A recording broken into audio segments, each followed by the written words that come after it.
27 ব্যাচের স্টুডেন্টরা তোমরা সবাই কেমন আছো? এই ভিডিওটা মূলত তোমাদের জন্যই। যেমন তোমরা যারা আমাদের অ্যাডভান্স প্রিমেডিক্যাল ব্যাচে যুক্ত আছো তারা আমাকে প্রশ্ন করেছিলে যে ভাই, একটা চ্যাপ্টার পড়লাম, পড়ার পর এই চ্যাপ্টারটা কিভাবে আমি পারফেক্টলি কমপ্লিট করব একাডেমিক এবং অ্যাডমিশনের জন্য। তো যেমন ধরো তোমাদের প্রথম পড়ানো হয়েছিল শ্বসন এবং শ্বাসক্রিয়া চ্যাপ্টার। এখন এই চ্যাপ্টারটা তো আমরা তোমাদেরকে একদম বই ধরে ধরে প্রত্যেকটা লাইন আমরা পড়াই দিছি। এখন এই চ্যাপ্টারটা তুমি কিভাবে প্রস্তুতি নেবা বা পড়বা বাসায়, সেটা নিয়ে এই ভিডিওতে তোমাদের সাথে কথা বলবো। আমি চেষ্টা করব তোমাদের রেগুলার এভাবে ভিডিও দিয়ে গাইড করার। ওকে, আচ্ছা, প্রথমে তো ভাইয়া তোমাদেরকে সুন্দর করে বইটা পড়ায় নিল।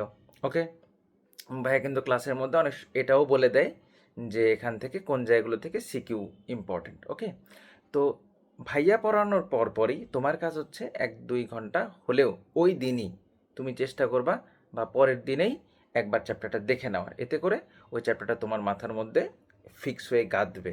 তাছাড়া এটা মানে কালের অতল গহ্বরে হারাই যাবে। ওকে, একবার তুমি ভালো মতো পড়ে নিলা, এরপর তুমি যেটা করবা, এরপরে চ্যাপ্টারটা আরও ডিপভাবে পড়বা, একদিন সময় নিয়ে আরও ভালোভাবে পড়বা এবং ভাইয়া পড়ানোর সময় যেগুলো নোট বা বলছে যে জিনিসপত্রগুলো, সেগুলো তুমি বইতে টুকে রাখবা বা নোট করে রাখবা।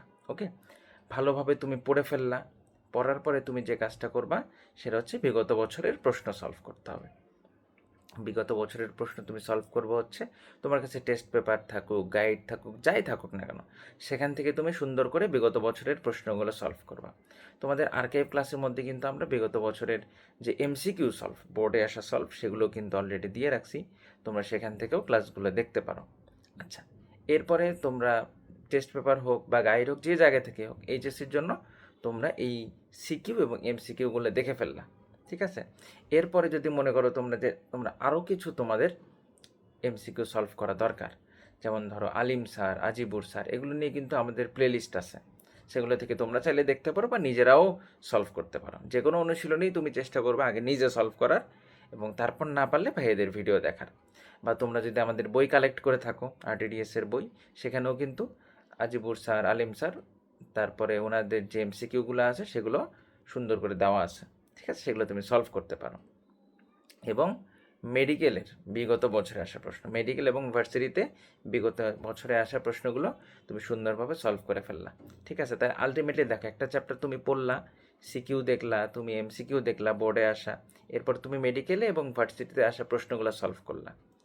দেখো, মেডিকেলে এবং ভার্সিটিতে আসা প্রশ্ন সলভ করতে কিন্তু তোমার খুব বেশি সময় লাগবে না, অল্প কিছু সময় লাগবে। কিন্তু এই অল্প কিছু সময় যে তুমি দিলা, এটা তোমাকে এইচএসসি এবং অ্যাডমিশন দুই জায়গাতেই অনেক বেশি আগায় রাখবে। আমি অন্তর ভাই তোমাদের সাথে কথা বলতেছি, আমি নিজেও যখন পড়েছি আমিও কিন্তু এইভাবেই পড়তাম, যাতে করে একাডেমিক এবং অ্যাডমিশন দুইটাই আমার কভার হয়ে গেছে। এর ফলশ্রুতিতে কী হয়েছে জানো, এইচএসসিতেও একটা ভালো রেজাল্ট করতে পারছি। তোমরা হয়তো অনেকেই জানো যে আমি আমার বোর্ড মানে রাজশাহী বোর্ডে এইচএসসিতে ফার্স্ট ছিলাম। আবার ধরো মেডিকেল, ভার্সিটি, বুয়েট, তিনটে জায়গাতেই চান্স পেয়েছি। কারণ কি? কারণ আমি একসাথেই সবগুলো পড়া কমপ্লিট করে ফেলার চেষ্টা করছি। তাহলে অ্যাডমিশনের সময়ও কিন্তু তোমার অত বেশি চাপ পড়বে না। বুঝতে পারছো? তোমাদের আরও কোনো প্রশ্ন থাকলে এই ভিডিওর কমেন্ট বক্সে জানাতে পারো, আমি চেষ্টা করব তোমাদের প্রশ্নগুলোর সুন্দরভাবে উত্তর করার রেগুলার বেসিসে। তো তোমরা সবাই ভালোভাবে পড়ো, খুবই মনোযোগ দিয়ে পড়ো।